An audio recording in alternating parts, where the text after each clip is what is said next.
हमने हमारी पार्टी ने 2021 से इस बात का डिमांड किया था कि पूरे देश में कास्ट सर्वे होना चाहिए। और जब आखिरी कास्ट सर्वे हुआ था 1931 में, जब कास्ट सर्वे होगा तो मालूम होगा कि किसको कितना फ़ायदा हो रहा है, किसको नहीं हो रहा है, किसके पास ज़ाती घर है, किसके पास ज़मीन नहीं है, किसकी आमदनी क्या है और कौन सी कास्ट ज़्यादा आगे बढ़ गई, कौन पीछे रह गया।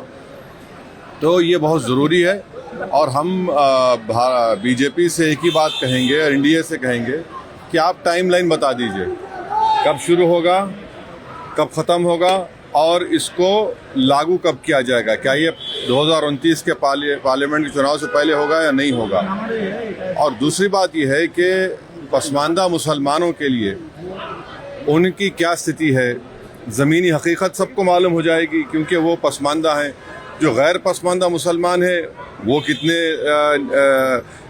उनकी हालत कितने ख़राब हैं, तो ये सब मालूम होगा, ज़रूरी है। देखिए, अमेरिका ने जब अफर्मेटिव एक्शन की बात की थी तो उसके बाद जो अफ्रीकन अमेरिकन थे और जो जूस थे और जो चाइनीज़ लोग थे, एक 3 मिसाल दे रहा हूँ, वो अफर्मेटिव एक्शन से उनको फ़ायदा हुआ, अमेरिका एक ताकतवर मुल्क बनता गया। तो ये भारत के लिए भी ज़रूरी है कि इस तरह का सेंसस हो और उसके बाद जो इक़दामात या स्टेप्स लेना पड़ेगा वो लेना पड़ेगा। सर, वाक़फ़ को लेके बंगाल में बवाल हो रहा है, क्या बोलिएगा? वाक़फ़ को लेके बंगाल में क्या बवाल हो रहा है? हो रहा है सर? नहीं, देखिए, हिंसा नहीं होनी चाहिए। एक गलत कानून बीजेपी ने बनाया है जो कॉन्स्टिट्यूशन के फंडामेंटल राइट्स के खिलाफ है और all India Muslim personal law board ने इस कानून के खिलाफ बकरीद तक के प्रोटेस्ट का ऐलान किया है। हमारी पार्टी उस प्रोटेस्ट में हिस्सा ले रही है और हम उस कानून के खिलाफ हैं। सर, ये जो टेरर अटैक हुआ, काफ़ी सारा बयान आया, हालांकि कल अमित शाह का भी एक बयान आया, चुन चुन के जो है मारेंगे, आपने भी कहा। तो क्या लगता है सर, हालांकि अमेरिका का जो वाइस प्रेसिडेंट है उनका भी सपोर्ट कल भी देखा गया है, उन्होंने ट्वीट के माध्यम से बोला है कि अमेरिका का पूरा सपोर्ट इंडिया के साथ है। नहीं, पूरा अपोजिशन पार्टी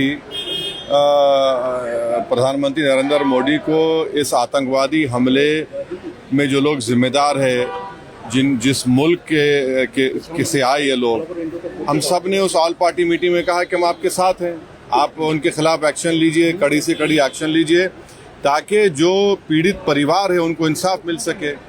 और पाकिस्तान से हम देखते हैं कि टेररिस्ट आते हैं भारत में और आकर इस तरह की उन्होंने बड़ी गंदी हरकत की कि उन्होंने पहले महिलाओं को, बच्चों को अलग किया, फिर मर्द लोगों को अलग किया और फिर उनका मज़हब पूछा और जब उन्होंने कहा कि उनका धर्म हिंदू है तो उनको गोली मार दी।